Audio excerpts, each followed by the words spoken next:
8 साल का एक बच्चा 1 रुपए का सिक्का मुट्ठी में लेकर एक दुकान पर जाकर पूछने लगा, क्या आपकी दुकान में भगवान मिलेंगे? दुकानदार ने यह बात सुनकर सिक्का नीचे फेंक दिया और बच्चे को दुकान से बाहर निकाल दिया। बच्चा पास की दूसरी दुकान पर पहुंचा और 1 रुपए का सिक्का चुपचाप लेकर खड़ा हो गया। तब वह दूसरा दुकानदार बोला, ए लड़के, तुम क्या चाहते हो? लड़के ने कहा, मुझे भगवान चाहिए। क्या आपकी दुकान में हैं? मेरे पास 1 रुपए का सिक्का है। इतना सुनते ही दूसरे दुकानदार ने भी लड़के को भगा दिया, लेकिन उस अबोध बालक ने हार नहीं मानी। एक दुकान से दूसरी दुकान से तीसरी दुकान, ऐसा करते करते कुछ 40 दुकानों के चक्कर काटने के बाद वह एक बूढ़े दुकानदार के पास पहुंचा। उस बूढ़े दुकानदार ने पूछा, तुम भगवान क्यों खरीदना चाहते हो? क्या करोगे भगवान को लेकर? पहली बार एक दुकानदार के मुंह से यह प्रश्न सुनकर बच्चे के चेहरे पर आशा की किरणें लहराईं। उसे लगा इसी दुकान पर भगवान मिलेंगे। बच्चे ने बड़े उत्साह से उत्तर दिया, इस दुनिया में माँ के अलावा मेरा और कोई नहीं।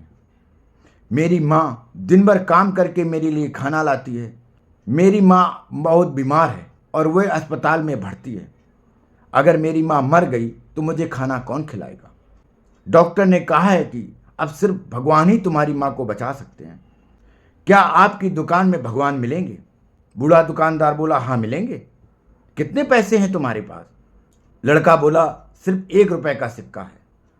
दुकानदार बोला, कोई दिक्कत नहीं, 1 रुपए के सिक्के में भी ईश्वर मिल सकते हैं। बूढ़े दुकानदार ने बच्चे के हाथ से 1 रुपए का सिक्का ले लिया, लेकिन उसने पाया कि उसकी दुकान में 1 रुपए में 1 गिलास पानी के अलावा और कुछ भी नहीं है देने के लिए।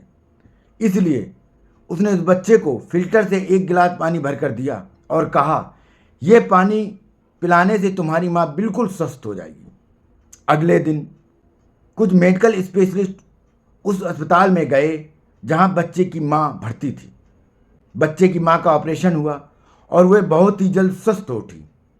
डिस्चार्ज के कागज पर अस्पताल का बिल देखकर उस महिला के होश उड़ गए। डॉक्टर ने उन्हें आश्वासन देकर कहा, टेंशन की कोई बात नहीं है। एक वृद्ध सज्जन ने आपके सारे बिल चुकता कर दिए हैं, साथ में एक चिट्ठी भी दी है।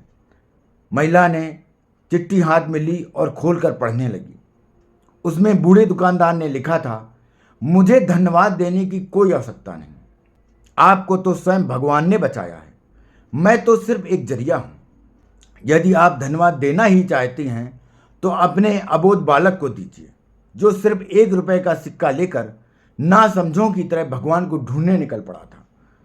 उसके मन में यह दृढ़ विश्वास था कि एकमात्र ईश्वर ही आपको बचा सकते हैं। विश्वास इसी को कहते हैं। ईश्वर को ढूंढने के लिए करोड़ों रुपए दान करने की जरूरत नहीं होती। यदि मन में अटूट विश्वास है तो 1 रुपए के सिक्के में भी भगवान मिल सकते हैं।